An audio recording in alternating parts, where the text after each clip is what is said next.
יושב בסייסר עליון, בצל שדי יסלונון, אומר לאדוני מרסי ומסודוסי, אלוהי יפתח בו, כי הוא יצילך מפח יוקוש, מדבר הבוס, בברוסו יוסך לוך, וסחס כנופוב תכסה, צינו וסוחרו עמיתו.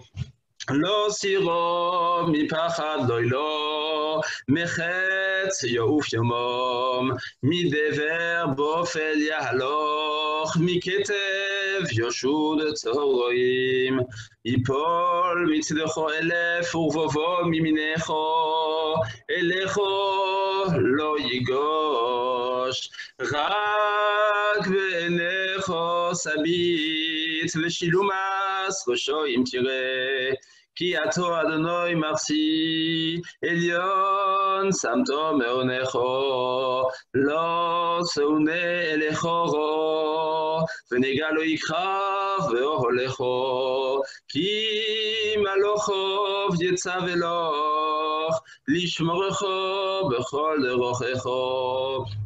על כפיים ישונכו, פן תיגוף בו אבן רגלךו, על שחל ופסן תדרוך, תרמוס כפיר וסנין, כי בי חושק ואפלתהו, אשגבהו כי יודע שמי, יקחוני ועיניהו, אם אנוכי וצורו, אכלצהו וכבדהו, אורך יומים אשביעהו, והראהו בישועתי. Teilim Kouf Kaf Aleph 121.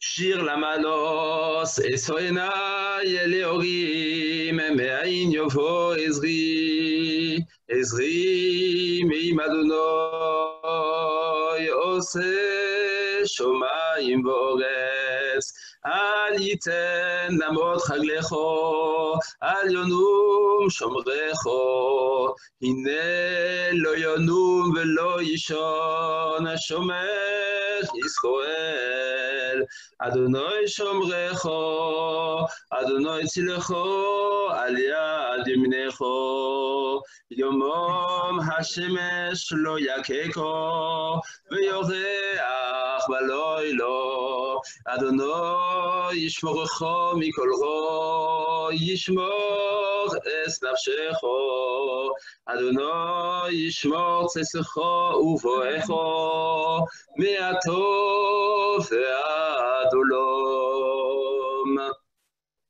Passons au Teilim Kouf Lamed 130.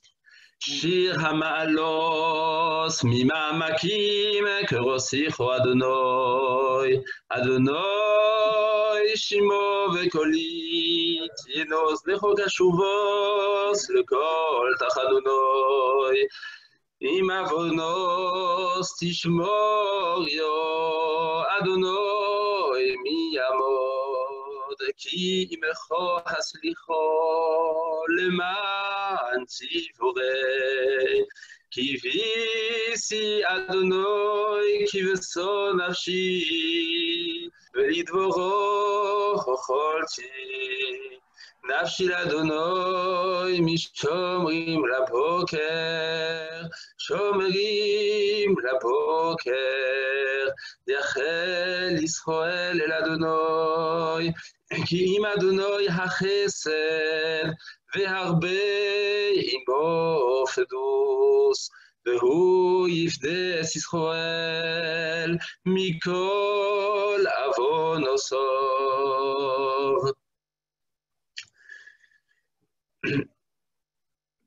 מי שברך אבותינו אברהם, יצחק ויעקב, משה ואהרון, דוד ושלמה, הוא יברך וירפא את החולים, אנדרי יוסף בן מרים, רפאל שמעון בן סוליקה, יעקב בן מרים, יהושע בן קילה, שמואל בן גרטל הלוי, ג'ראר פחג'י בן מרים, פורטונה בת רחל, מרים בת דינה, משה חי בן רוזט, Nissim ben Chana, Sarah Miriam bat Itach, Yaakov Yitzchak Baruch ben Alis Aisha, Yehonatan ben Sarah, Eliyahu Elid ben Mesodi Shoshana, Chaya bat Rumi, Mordechai ben Baya, Nechama Dina bat Sipora, Pinchas ben Chana, Rachel bat Sarah, Raphaël ben Rachel, Reuven Shmuel ben Mazal, Raphaël Shmuel ben Léa, Sarah bat Denise Rivka, Shimon ben Rivka, Simcha ben Uri Halevi, Simche ben Daniela, Simona Olguta Esther bat Lili Fridele, Hakadosh Baruch Hu Yemale Rachamim Alehem, Leachlimam, Ulerapotam, Uleachyotam, Uleachzikam, Vayishlach Lahem Mehera Refoua Shlema, Leramach Evarehem, Ulshasa Gidehem, Betor She'er Chole Israël, Refouat Hanefesh, Urefouat Haguf, Hashta Ba'agala Ubizman Kari, Venomar, Amen. Merci beaucoup, Samy. Tu veux rajouter un petit mot peut-être? Je vais bien dire un petit mot. Ça sera d'ailleurs le même petit un mot de Torah sur la paracha que l'on retrouve d'ailleurs aussi, que je dirais aussi ce soir à la grande synagogue. Et vous savez qu'on va lire ce soir, ce Shabbat, excusez-moi, nous allons lire ce que la bénédiction faite par les Kohanim, que les Kohanim récitent dans les synagogues ashkénazes pendant les grandes fêtes, et dans les synagogues séfarades, ça dépend des usages, mais très souvent de manière quotidienne, la fameuse bénédiction Yevarechecha Hashem veishmerecha, que Hashem il te bénisse, il te garde. Yaer Hashem panav elecha virchuneka. Virchuneka, on traduit qui te donne la grâce, du mot chen, qui te donne la grâce. Et en cette période si particulière,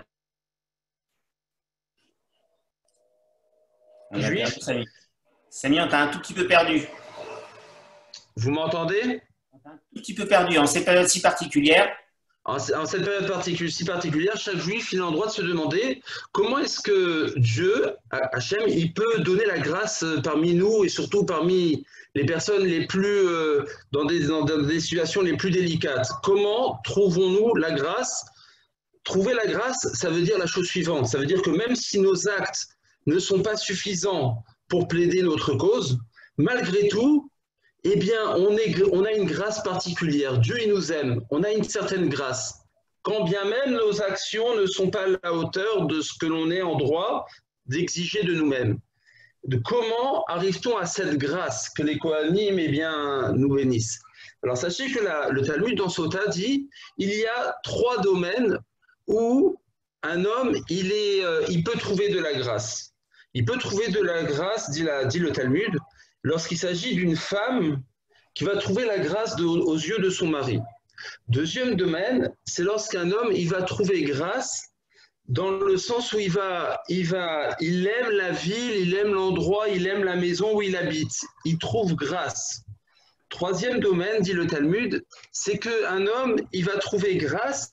C'est lorsqu'il a acheté une belle voiture, il a acheté un nouvel ordinateur, il a acheté un super beau téléphone, il trouve grâce, dit le Talmud. Quel est le point commun entre ces 3 choses? Nous dit le Rabbi de Gour, le point commun, c'est qu'une personne, eh bien, finalement, elle s'annule face à l'objet ou à la personne qui est en face d'elle.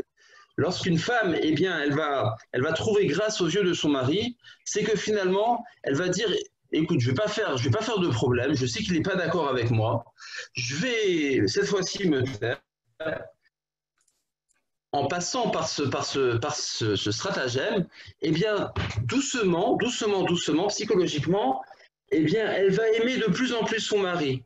Tout simplement parce qu'elle est prête à se rabaisser. Ça peut être vrai d'ailleurs lorsque c'est un homme qui est prêt à se faire petit face à sa femme, dans les 2 cas.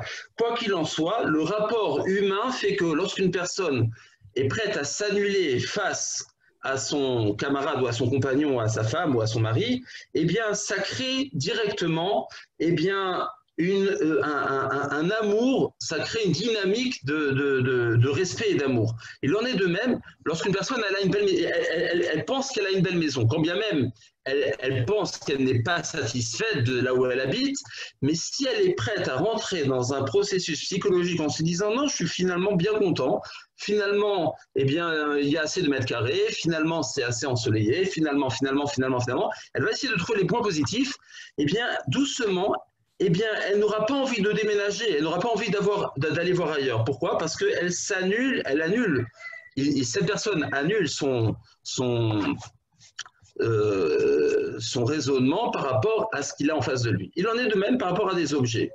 Eh bien, je crois que finalement, eh bien, il en est de même avec nous dans notre service divin. Si nous sommes prêts finalement, eh bien, à nous faire petits, à trouver un petit peu de modestie et à se dire que finalement, eh bien, on est content de ce qu'on a, tout simplement parce que Dieu nous l'a donné. Parce que Dieu nous a donné ce que l'on a, donc c'est suffisant pour croire qu'on est à notre place. On est à notre place là où on habite, on est à notre place par rapport aux objets que l'on a acquis, qu'on a acquis, pardon. On est à notre place par rapport à la femme ou au mari que l'on a en face de nous. Et tout simplement parce que Dieu nous l'a donné, eh bien, ce raisonnement-là, si on s'habitue à le multiplier dans tous les domaines de notre vie, c'est là eh bien, où Dieu, finalement, même si nos actions ne sont pas à la hauteur de ce que nous pouvons exiger de nous-mêmes, Dieu va trouver grâce à nous et on aura quelque part eh bien, cette petite excuse de dire, ben voilà, on n'est peut-être pas à même, Dieu, d'arriver à ce que tu exiges de nous, mais finalement, tu nous aimes malgré tout. Merci beaucoup pour ce petit mot, c'est vraiment extrêmement intéressant. Samy, on va laisser la parole à Madame Maria Chai. Je propose que Claude, peut-être un petit mot d'introduction. Il faut que tu allumes ton son. Claude, il faut que tu allumes ton son. Voilà, j'allume mon son. Voilà. Voilà. C'est bon, voilà. Bon, voilà, ça fait des années que je n'ai plus revu Maria Cha, qui est une fille de Strasbourg, puisque c'est la fille de Sam et de son épouse Gopferstein. J'ai plaisir à les voir. On faisait des centres aérés ensemble hier ou avant-hier. Voilà. Maintenant, elle est devenue thérapeute de couple. Je m'imagine qu'elle va tout de suite rebondir sur le Dvar Torah qui a été proposé par notre ami le Raman Ether. Et puis, c'est aussi une enseignante en Torah. On est très, très heureux parce qu'on voulait avoir d'autres voix, V-O-I-E, V-O-I-X, sur les merveilles du Zoom. C'en est une. Merci beaucoup, Maria Cha, d'avoir accepté d'être avec nous ce soir. Merci à vous, Monsieur le Rabbin Spungard. J'ai été ravie de votre sollicitation. J'adore retourner à la maison. Donc, à travers le Zoom, voilà, c'est l'occasion pour moi de retourner un petit peu à la maison. Et oui, alors je vous propose une petite étude. Je suis une grande, grande amoureuse de la paracha de la semaine. J'ai beaucoup de mal à faire autre chose qu'étudier la paracha. Et donc, alors j'ai entendu que la fin de ce que le Rav Neter a dit, je me suis connectée un petit peu tard, je suis désolée.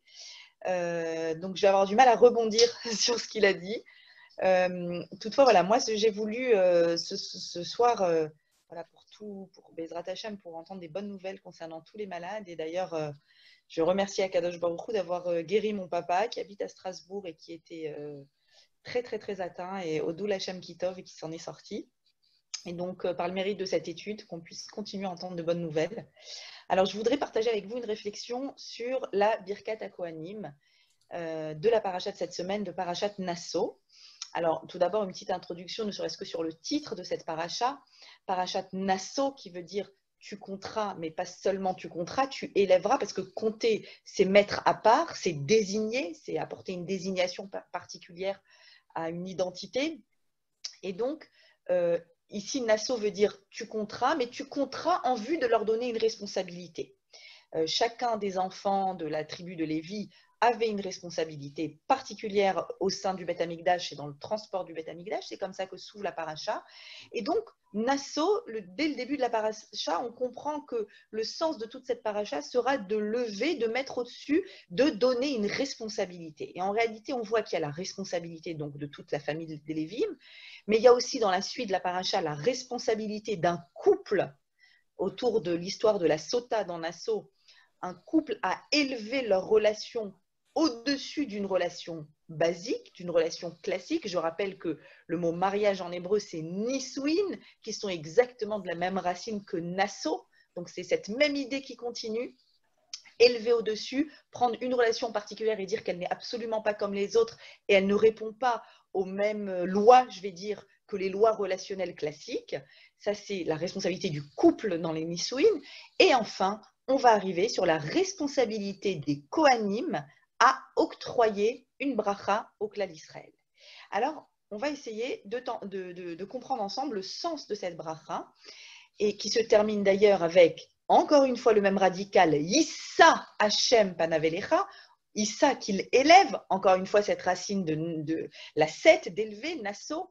Donc, on va essayer de comprendre cette bracha et on va également essayer de comprendre comment ça se fait que ce sont les Kohanim qui sont les vecteurs jusqu'à aujourd'hui de la bracha la plus importante du peuple d'Israël.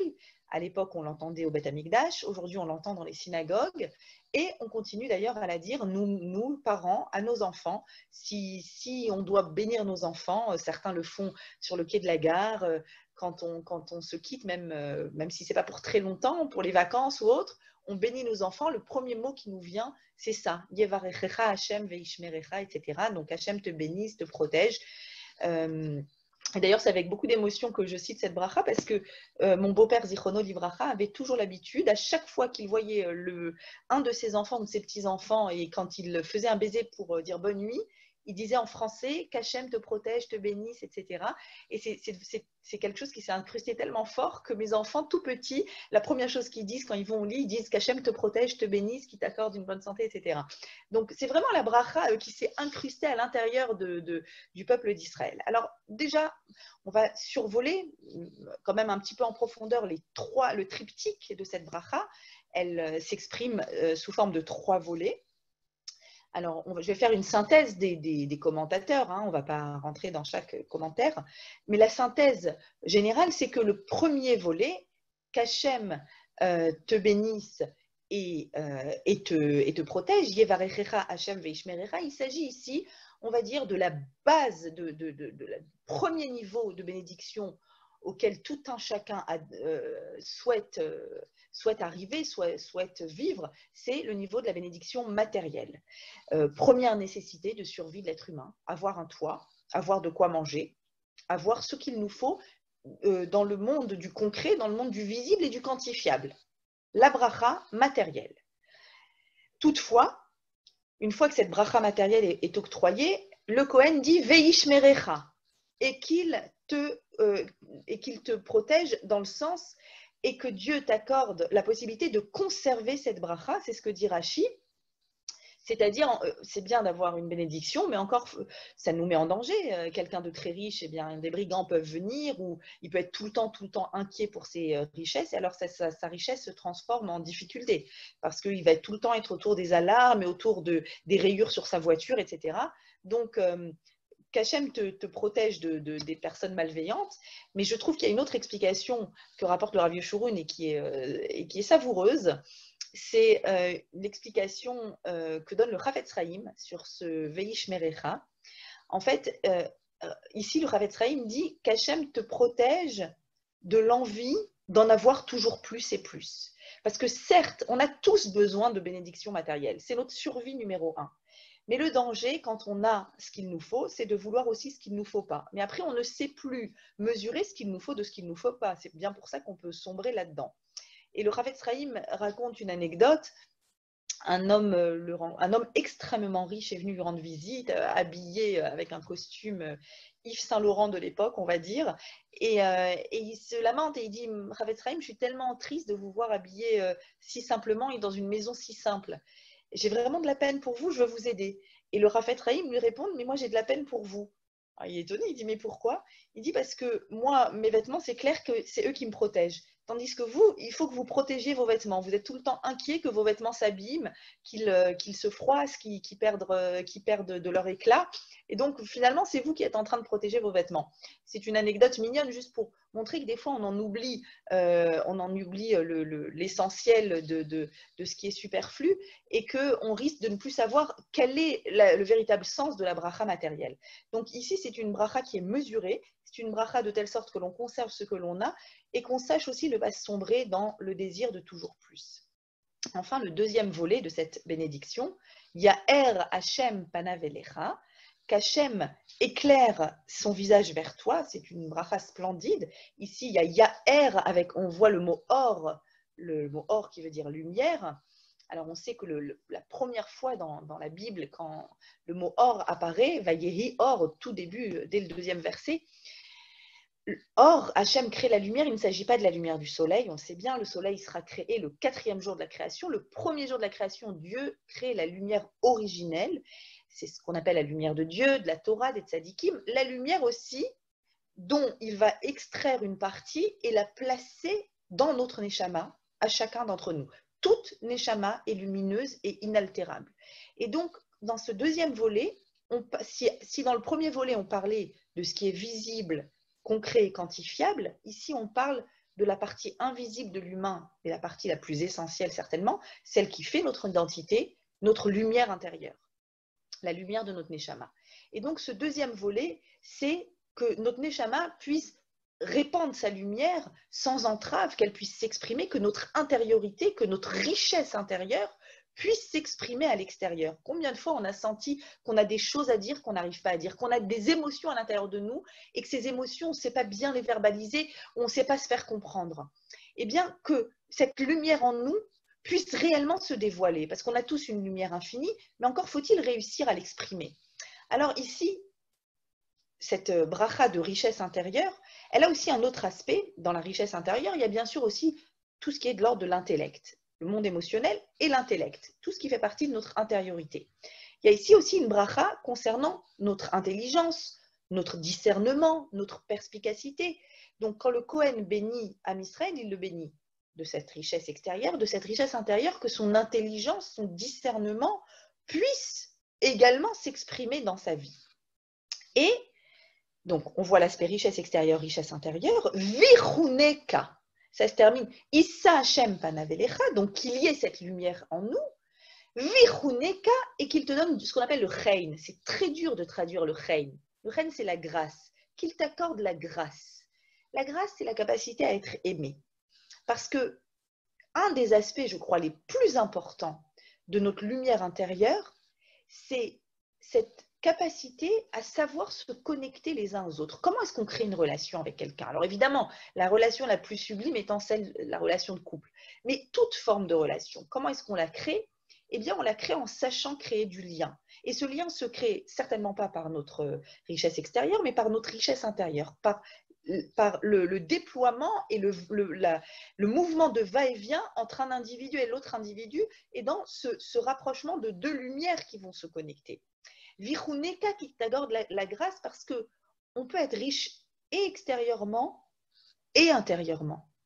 Mais il y a une richesse fondamentale, c'est celle de savoir aimer et être aimé.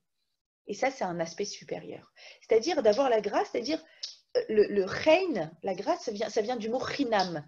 Chinam qui veut dire gratuit. C'est-à-dire que gratuitement, on est attiré vers quelqu'un. On a envie d'échanger des mots avec cette personne. On a envie d'être en lien, d'être en connexion.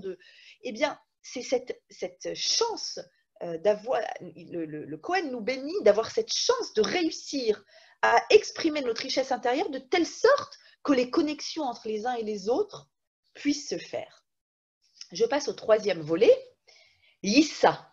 Issa Hashem panavelecha. Exceptionnel. Qu'Hachem élève, j'avais dit que c'est le radical nasso, de mettre au-dessus, c'est comme si Hachem maintenant était en dessous. D'ailleurs, je ne sais plus quel commentaire j'avais lu il y a quelque temps, qu'il y a 3 niveaux ici. Yevarechecha, c'est Hachem est au-dessus et nous on reçoit sa bracha. Ya'er, c'est la lumière, c'est au même niveau, qu'il éclaire sa face vers toi, donc c'est comme si on était dans un face-à-face. très bonne idée de faire partager le document, magnifique. Et enfin, Issa, là dans Issa, c'est comme si Kivyachol Hachem était en dessous et que c'est lui qui doit s'élever à notre niveau, qu'il élève sa face vers toi et qu'il t'accorde la paix. Alors, qu'est-ce que c'est que ce Issa Hachem? Issa, élever le regard, élever son regard. Vous voyez, quand on fait ce geste-là de lever la tête et de chercher, en fait, on cherche à croiser un regard. On cherche à croiser, à ce que mes yeux puissent croiser les yeux de quelqu'un d'autre, c'est-à-dire que je désire cet échange, je désire ce lien. Et ici, on est en train de parler de quelque chose de merveilleux, qu'on est presque gêné de dire concernant Hachem. On est en train de parler d'un rapport affectif avec Akadosh Baruch Hu, avec le Créateur. Une affection entre toi et ton Créateur. Hachem va lever ses yeux, il va te chercher, il va chercher à croiser ton regard. Pourquoi? Parce qu'il y a un lien affectif, c'est cette capacité à se sentir toujours proche d'Hachem. Bravo à la personne qui immédiatement, merci beaucoup, nous met le texte en hébreu et en français. Donc, qu'il tourne sa face vers toi et qu'il t'accorde la paix. Je dirais plutôt qu'il t'accorde la paix, ici. Vous savez, se sentir proche d'Hachem, c'est une faveur extraordinaire parce que, évidemment, on traverse tous des épreuves, des difficultés. Et le premier écueil de l'épreuve, c'est de dire Hachem m'a oublié. Il était occupé, il y avait de la bureaucratie là-haut, que sais-je. Là, je ne suis pas dans les petits papiers d'Hachem. Hachem n'est pas en train de s'occuper de moi et d'ailleurs, c'est pour ça qui m'est arrivé telle épreuve. Et en réalité, ici, dans le Issa Hachem, on dit Hachem est en train de chercher le face-à-face avec toi. C'est-à-dire qu'il est dans ce désir de connexion, dans ce désir de proximité et à nous de maintenir cette proximité. Et la fin de cette bracha, qu'Hachem t'accorde le shalom, c'est l'apothéose de la bracha, je dirais ici, parce que on peut avoir tout ce qu'on vient de dire jusqu'à présent. On peut être à l'aise matériellement. On peut sentir qu'on a une richesse intérieure. On lit plein de livres, à l'intérieur de nous, ça bouillonne, on arrive même à les exprimer, on se sent peut-être proche d'Hachem dans notre fila. Mais si on n'est pas en paix avec ceux qui sont autour de nous, notre vie ne ressemble à rien. Elle peut même être catastrophique. Les histoires de famille, de belles familles, de frères et de sœurs, des jalousies, etc. S'il n'y a pas la paix, il y a une Gemara qui dit le seul Kéli, le seul réceptacle qu'Hachem a considéré pour nous envoyer toute forme de bénédiction, c'est le shalom. Le shalom, c'est le réceptacle de la bénédiction. C'est-à-dire qu'Hachem peut nous envoyer tout ce qu'on veut. Si on n'est pas en paix dans la vie, avec les gens autour de nous, et donc ça veut dire qu'on n'est pas en paix avec nous-mêmes, bien sûr, toutes ces bénédictions, elles n'auront aucune saveur, aucune permanence, elles ne vont pas s'insérer dans notre existence. Alors, ce que je voudrais comprendre, je voudrais m'arrêter sur ce shalom-là, sur cette paix, et poser la question à 1 million, je vais oser la poser, la question, mais comment faire pour atteindre la paix? Parce que là, le Kohen me fait des brachot exceptionnels, et il me dit, mais ce qu'il te faut le plus, c'est la paix. Et est-ce que le Kohen est en mesure de venir et de me dire, tiens, je te donne la paix, je te donne cet outil fondamental dans la vie qui s'appelle le shalom? Non, la paix, on sait qu'elle dépend de nous. Elle dépend de notre capacité à vivre en paix avec ceux qui sont autour de nous. Et on sait ô combien c'est pas facile. On est agressé par des collègues, on est agressé par un patron, on est agressé par des frères et sœurs, on est agressé des fois par nos parents, par nos enfants. C'est extrêmement difficile que de maintenir la paix. Alors, pour comprendre, et ça va être ça le fond de notre propos, ce shalom-là, eh bien, je voudrais qu'on se souvienne de la bénédiction que disent les Kohanim juste avant de commencer leur bracha. Ils disent Baruch ata Hashem, etc. Asher kideshanu bigdushato shel Aaron. Hashem, tu nous as donné la sainteté de Aaron. On cite le grand prêtre Aaron. Vetzivanu, tu nous as donc ordonné, une fois que tu nous as donné cela, levarer et amo Israël, de bénir le peuple d'Israël, be'ahava, avec amour. Nos Kohanim, dans nos synagogues, d'ailleurs, je crois que c'est même une halakha, s'ils sont en dispute avec des personnes dans le Kahal ou quoi, ils ne peuvent pas faire cette bracha. C'est-à-dire qu'ils doivent profondément ressentir un amour de l'autre, ce qui est loin d'être simple, pour pouvoir bénir, et surtout, avant de bénir, ils doivent citer qu'ils sont des descendants d'Aaron. on remonte jusque-là. Et c'est ça que je voudrais qu'on comprenne.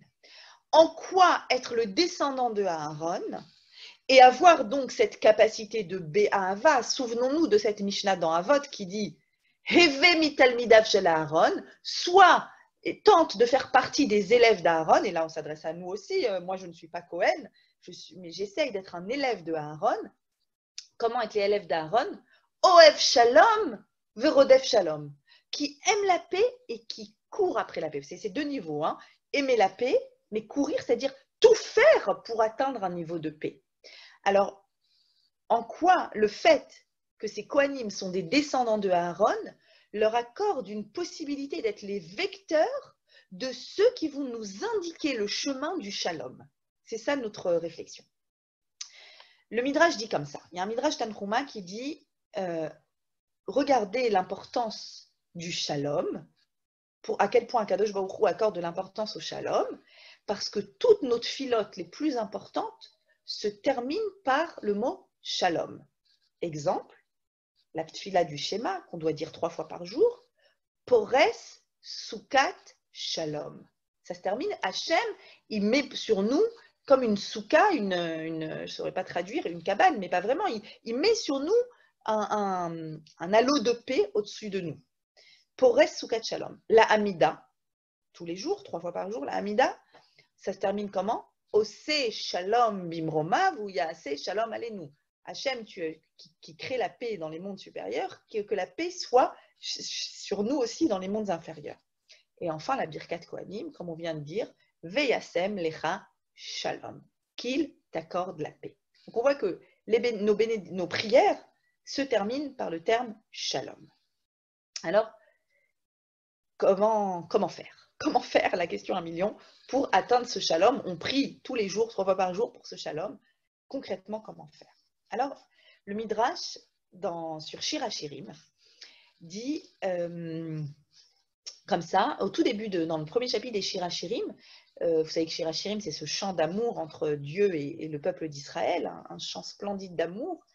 Et le peuple d'Israël dit « Mi itencha ke'achli » si seulement tu pouvais être un frère pour moi, si seulement tu pouvais être comme un frère pour moi, c'est une expression pour dire si seulement on pouvait être liés, extrêmement liés, avec un amour extrême, comme des frères.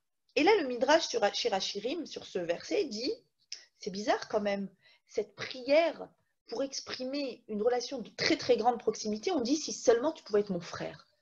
Pourtant, dit le Midrash, on a vu des fratries dans la Torah et c'était pas folichon. Eh oui, il y a plein de fratries dans la Torah qui fonctionnent très très mal. Allez, venez, on dit la vérité. La plupart des fratries sont catastrophiques dans la Torah. La Torah, c'est pas un livre de bisounours. La Torah, elle nous montre la réalité telle qu'elle est. Les fratries se déchirent dans la Torah. Et le Midrash continue et dit, c'est un très très long Midrash qui dit, ça a commencé par Caïn et Avel. Caïn va tuer Avel. Les 2 premiers frères de l'humanité, ça se termine par un fratricide. Ensuite, on avance et on a une autre fratrie. C'est pas mieux. Alors, heureusement, il ne va pas le tuer, mais c'est Ishmaël et Yitzhak. Mais Ishmaël va essayer de tuer Yitzhak. On se rappelle quand il joue avec son arc et sa flèche et il fait semblant de viser des sangliers et en fait, il essaye de viser Yitzhak. Donc, il a failli le tuer. Encore une fratrie qui ne fonctionne pas. Yitzhak et Ishmaël, continuons. Yaakov et Esav. Mais ça ne fonctionne absolument pas, Yaakov et Esav. Hatzilenina miyadachi Hachem, sauve-moi de la main de mon frère. Ça ne fonctionne pas du tout. Et enfin, on paye jusqu'à aujourd'hui une autre fratrie qui est terrible, la fratrie des 10 frères, je vais dire, pas 11, parce qu'il n'y avait pas Binyamin, les 10 frères, avec Yosef. Ils ont failli le tuer, il n'y a pas eu de meurtre heureusement, mais il y a eu la vente en Égypte. De là, on dit qu'aujourd'hui, si jusqu'à aujourd'hui le temple n'est pas reconstruit, si jusqu'à aujourd'hui on paye pour ainsi dire les pots cassés de la galoute, de l'exil, le cauchemar de l'exil, c'est pour une seule raison, c'est pour la sinatrinam, c'est pour la haine qui existe encore au sein de nos communautés, ou au sein de nos familles, au sein de nos amis, avec nos amis. C'est pour une seule raison, c'est qu'on doit retrouver un état d'amitié et de proximité parmi les frères. Et donc, dit le Midrash, je ne comprends pas ce terme mi tencha keachli, et le Midrash finit et dit, ah, heureusement, on a une fratrie extraordinaire. On a une fratrie extraordinaire dans notre Torah qui nous réconcilie et qui nous réconcilie avec l'idée même de fratrie et qui nous dit, mais c'est possible. C'est possible d'y arriver, mais ça va demander beaucoup, beaucoup, beaucoup de travail, beaucoup d'énergie. C'est les deux frères, je pense que vous devinez, Moshe et Aaron. Et Aaron, qui lui donne sa kedusha à ses descendants, les Kohanim, il dit, moi je suis capable de vous dire comment faire pour atteindre le shalom. Pourquoi Aaron? Eh bien, Aaron, comme on le sait, son frère Moshe, qui est son petit frère, va lui passer devant, entre guillemets, c'est lui qui va être nommé comme étant le Meler, comme étant le roi, et Aaron va vivre ça dans un état de sérénité absolue. Et c'est lui qui va apporter le tikkun, la réparation de toutes ces fratries qui ont été les unes après les autres complètement dépravées et complètement incapables de vivre quelque chose d'harmonieux. C'est Moshe et Aaron qui vont apporter le tikkun. Alors, ce que je vous propose, c'est, d'après le commentaire du Rav Pinchas Friedman, dans le Shvile et Pinchas, d'aller à la rencontre de ces fratries et de comprendre comment nous pouvons laisser les Kohanim nous bénir, c'est-à-dire, quand je dis laisser, être réceptif à cette bracha en comprenant l'enjeu de la fin de cette bracha, d'avoir le shalom. Alors, on va commencer par les premiers, la première fratrie tragique, comme vous le savez, Caïn et Avel. Alors, le Shem Mishmuel va expliquer et dit que, comment on se souvient, comment est arrivé ce meurtre, c'est que Avel en fait, Caïn a fait une offrande à Hachem, il lui a apporté le meilleur produit de la terre, d'après le Midrash, il a apporté du lin, c'est du lin que Caïn a apporté en offrande à Dieu, et Avel s'est dit, ben chouette, je vais faire pareil, et j'espère que je ne me trompe pas, et donc Avel a apporté la prémisse de son troupeau.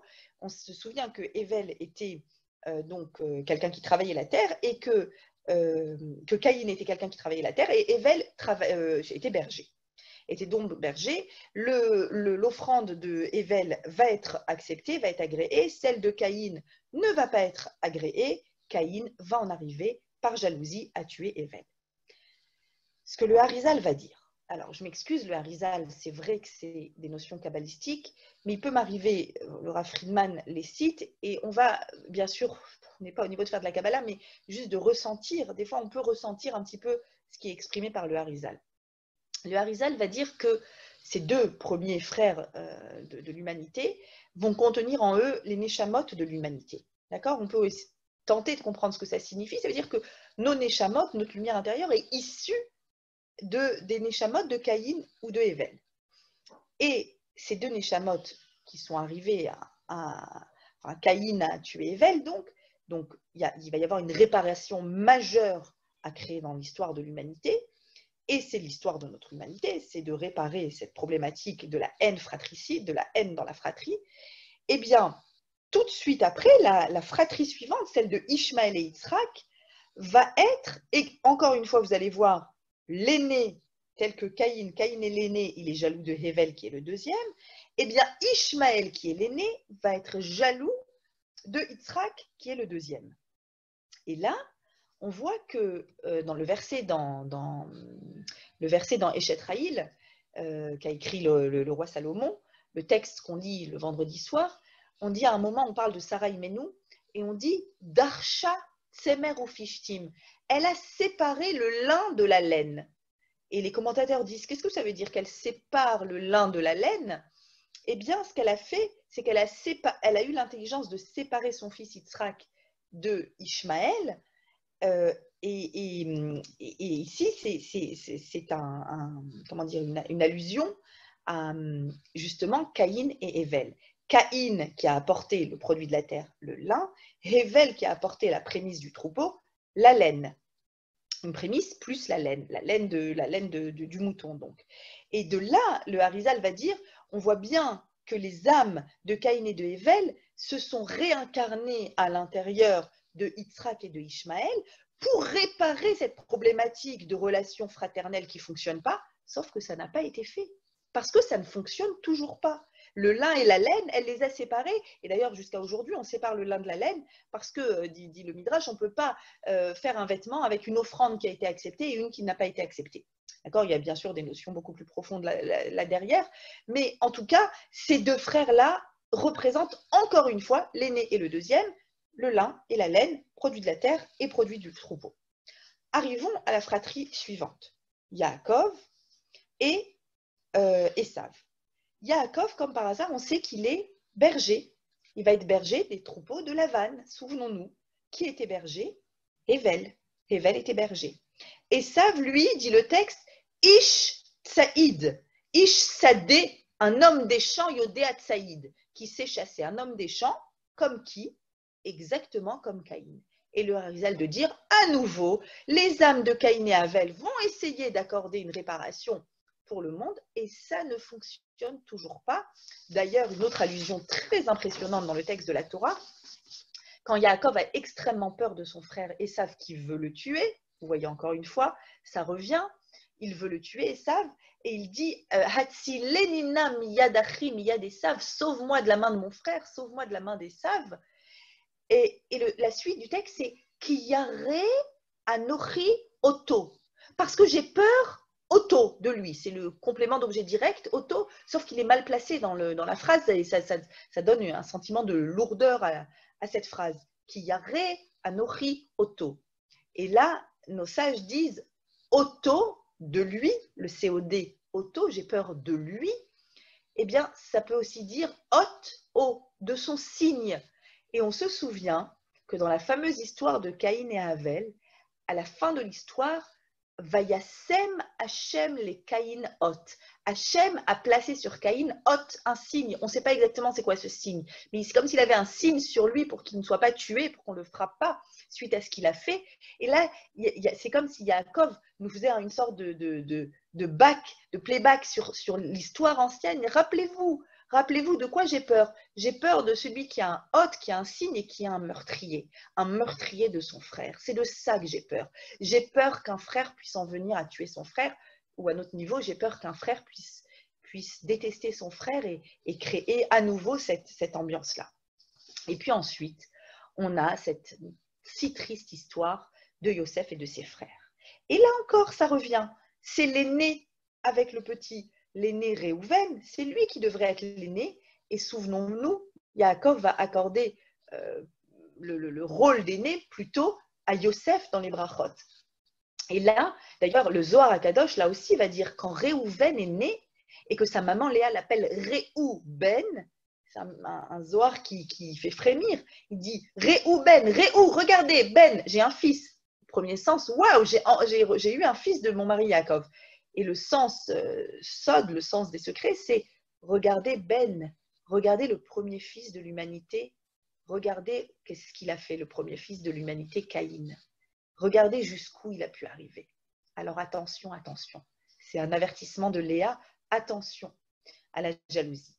Et donc, ici aussi, on pense que Réhouven, qui était à la base l'aîné, aurait dû, lors de la vente de son frère Yosef, il avait ce rôle d'aîné, il aurait dû être assez convaincant vis-à-vis de tous ses frères pour sauver Yosef, chose qu'il n'a pas réussi à faire. Encore une fois, l'histoire de l'humanité échoue. Encore une fois, les frères se détestent. On en arrive à être en Égypte, à être esclave, etc. Alors, qui va sauver le peuple d'Israël? Qui va nous apporter le shalom? Qui va nous montrer que c'est possible? D'abord, la Torah nous montre que c'est difficile. Si on voit tous ces frères qui échouent, on comprend que dans nos familles, avec nos frères, ou quand on voit nos enfants et qu'on les voit s'arracher la tête et se disputer pourquoi maman t'a acheté à lui et pourquoi moi non, et moi je suis mal aimée et lui il est plus aimé, et ça peut continuer des années, jusqu'à l'âge adulte, plus, ces difficultés dans la fratrie. Déjà la Torah nous rassure, elle nous dit regardez, c'est difficile. Mais il y a deux frères qui ont réussi et c'est de eux qu'on doit s'inspirer. Ces deux frères-là, c'est Moshe et Aaron, et le Zohar de préciser. Moshe est l'incarnation de Hével, Aaron l'incarnation de Caïn, la partie positive de l'âme de Caïn. Dans toutes les âmes, il y a du positif. Et que se passe-t-il pour Moshe et Aaron? Alors rappelons-nous, Akadosh Baruch Hu s'adresse à Moshe dans le Sné, dans le buisson ardent. Moshe, let my people go. Ça y est, c'est le moment d'être sauvés. Ils vont être sauvés. Et souvenez-vous, comment réagit Moshe? Imaginez, Akadosh Baruch Hu se révèle à vous. Vous entendez la voix d'Hachem. Il vous dit, ça y est, c'est le Mashiach qui va venir, ça y est. Avec une impression claire, avec une clairvoyance de Moshe. Vous vous souvenez de la réaction de Moshe? Non, s'il te plaît, ils vont pas me croire. Non, j'ai pas de preuves. Non, je zozote, je bégaye. Non. Et à la fin, 5 fois, 5 fois aller-retour, jusqu'à ce qu'ils disent, bon, tu sais quoi, Akadosh Baruch Hu, shlachna beyat tishlach. Envoie celui que tu as l'habitude d'envoyer. Et là, c'est là qu'il nous lâche le morceau, Moshe. Pourquoi il ne veut pas y aller? Il dit, sachez que Moshe a 80 ans à ce moment-là. Donc son grand frère Aaron, c'est encore un grand frère, est plus âgé que Moshe. Il a plus de 80 ans. Maintenant, Moshe, il s'est enfui. Sa tête était wanted en Égypte quand il avait sauvé un Hébreu. Il s'est enfui chez Yitro. Ça fait des années, des dizaines d'années qu'il n'est pas en Égypte, qu'il est personne. Il est personne pour eux. Maintenant, qui on va voir tous les jours quand on ne va pas bien, quand on a des coups de fouet, quand on a des cicatrices, quand on ne croit plus en Dieu, quand on se dit mais on ne sortira jamais de cet enfer? Qui on va voir? Mais c'est Aaron. Aaron, c'est le Rav. Aaron, c'est celui qui essuie toutes les larmes. Aaron, c'est le papa de tout le monde. Aaron, c'est le Rav de tout le monde. Akadosh Baruch Hu dit Moshe, tu as Aaron. C'est le fils d'Amram. Pourquoi ne pas les faire sortir d'Égypte par Aaron? Je vais arriver, moi. J'étais en sécurité loin de l'Égypte, j'arrive tout frais, je vais dire « Hello, c'est moi, c'est Moshe, on va sortir ». Mais non, je ne vais pas faire ça à mon grand frère, à Aaron. C'est lui. Et là, Hachem répond « Vera acha hineuba ». Regarde, il est en train de venir l'ikratra à ta rencontre. « Vera acha », il va te voir. « Vesamar belibo » et il se réjouira dans son cœur. Il rassure Moshe, il dit « T'as raison ». Les frères, normalement, ils ne supportent pas que leur petit frère les dépasse. C'est très difficile. Ou même d'être dépassé quand tu as un rôle dans une entreprise, tout d'un coup, il y a le petit frère qui va arriver des années après et il va devenir le PDG, il va devenir au-dessus. C'est très, très difficile. Quel frère peut accepter une chose pareille? Mais là, c'est différent. Aaron a des qualités telles, et c'est lui qui va apporter le tikkun, le début du tikkun de Caïn, et nous, notre rôle, c'est de terminer ce tikkun dans nos fratries à nous. Eh bien, ce qu'il va faire, Aaron, c'est qu'il va te voir et se réjouir. Et Rabbi Shimon Bar Yochai, sur ce verset, il pleure. Et il dit, vous savez, ce cœur-là, Vesamar Belibo, ce cœur-là qui va se réjouir, c'est le seul cœur qui est capable de porter sur lui ce qu'on appelle le Rochen, c'est-à-dire le pectoral, sur lequel il y avait les 12 diamants, les 12 pierres précieuses qui symbolisent les 12 tribus d'Israël, 12 tribus avec 12 couleurs différentes, c'est-à-dire qu'on est tous différents. Ashkénaz, Séfarade, Chassid, Marocain, Tunisien, Alsacien, Yékeu, Hongrois. Allez, on a tous nos habitudes et chez nous c'est comme ça et c'est nous qui sachons faire ça le mieux. On fait mieux que les autres parce qu'on est toujours convaincus que la façon dont on a reçu les minagim, la Torah, la façon qu'on a de faire les fêtes, etc. C'est nous. Ah, il y a 12 tribus, il y a 12 couleurs. C'est un arc-en-ciel à 12 couleurs. Et les 12 sont sur le pectoral d'Aaron. Mais lui, il est capable de porter ces 12-là. Parce que lui, il est capable de discerner le émet qu'il y a chez chacun, la particularité qu'il y a chez chacun. Et il sait comment ça se fait qu'Aaron n'est pas jaloux de son petit frère Moshe et qu'il se réjouit. Parce qu'il a compris quelque chose de fondamental dans ce monde qu'on doit comprendre. Chacun d'entre nous a une mission unique et chacun doit être à sa place. Quand on sait être à notre place, alors, c'est le seul moyen pour ne pas jalouser. La jalousie, c'est terrible. C'est quelque chose de très naturel. C'est quelque chose qui nous envahit malgré nous. Quel est le seul moyen de lutter contre cette jalousie? C'est de savoir que ce que Hachem me donne, c'est exactement ce dont j'ai besoin pour accomplir ma mission. Et la mission d'Aaron, c'est d'être Cohen. Et la mission de Moshe, c'est d'être Meler. Et il faut un Meler, il faut un roi, et il faut un Cohen. C'est des missions différentes et chacun, en fonction de sa particularité, a sa capacité. C'est la raison pour laquelle je vais conclure en revenant au dernier verset. Issa Hashem panavelecha veyasem lecha shalom.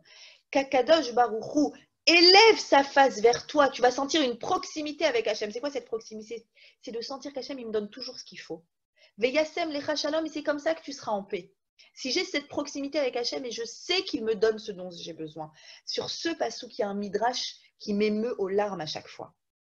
Le midrash, il dit, les malachim, ils entendent cette phrase, ils disent, on s'oppose. Pourquoi? Issa Hachem, ça veut dire te faire des faveurs. Il va élever sa face vers toi, c'est-à-dire que même si tu ne mérites pas, il va chercher un lien avec toi.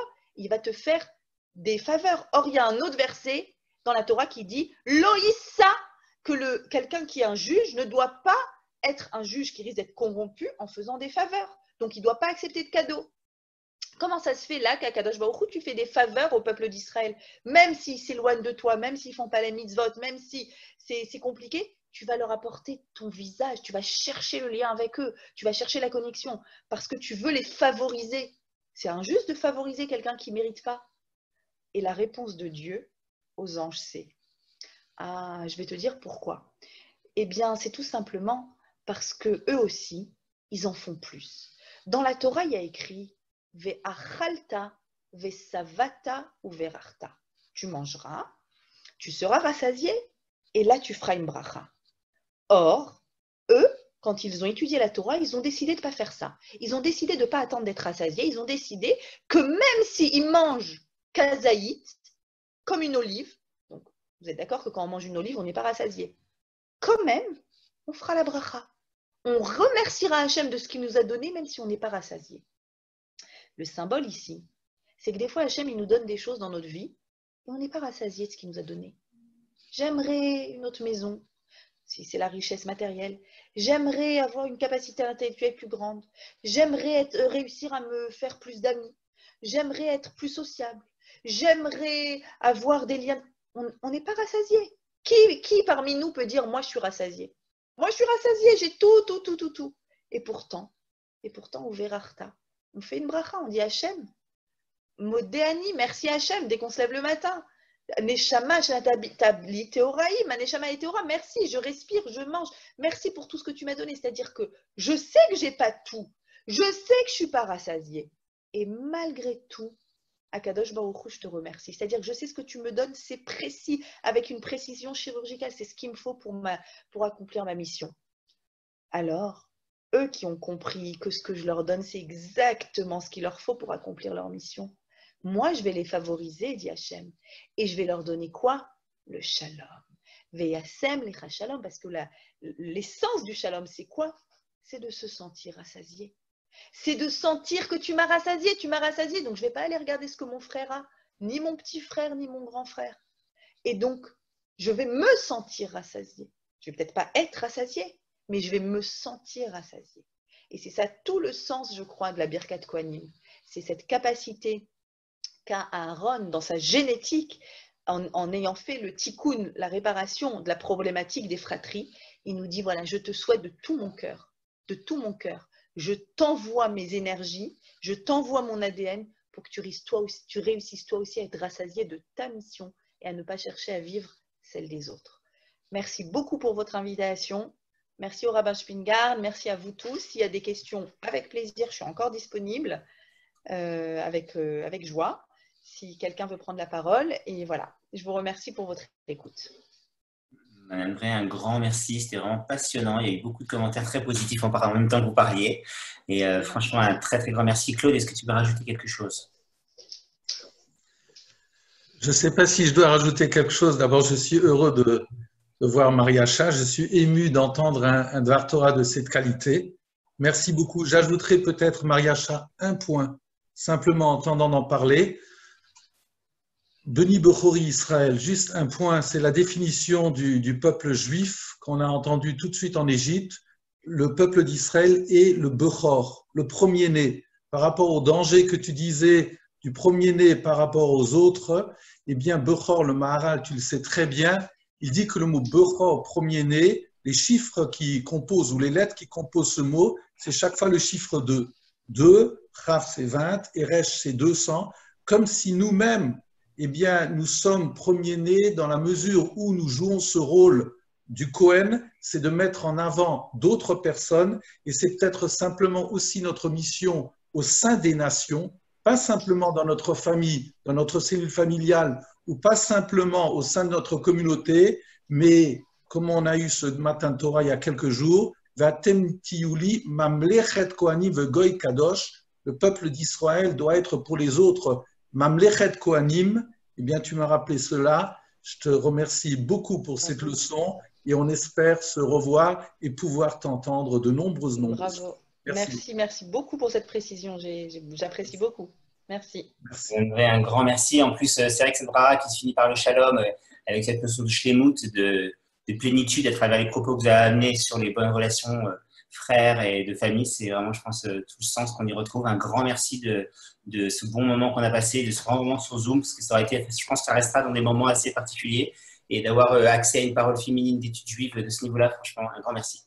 Merci à vous. À bientôt. J'ai une petite surprise pour vous, pour se séparer en douceur. Je vais vous passer une petite vidéo de Birkat Kohanim. Ah, super. Si tout se passe bien, 2 secondes. Voilà. Demain matin, c'est le grand rabbin Gutman de Jérusalem. Directement, en live. En live. Voilà, 2 secondes, si ça devrait marcher.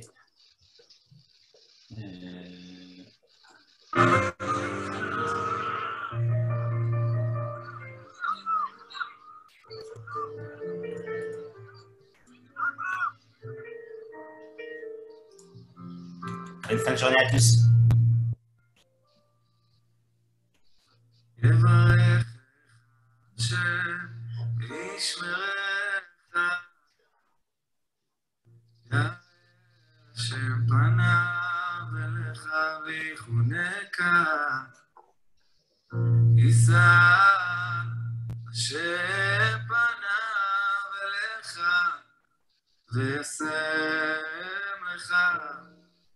Shalom. יברכך השם וישמרך, יאר אשר פניו אליך ויחונך, יישא השם פניו אליך וישם לך שלום.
שתשים שלום עלינו ועל כל עמך. אני במאור שוכן גבורה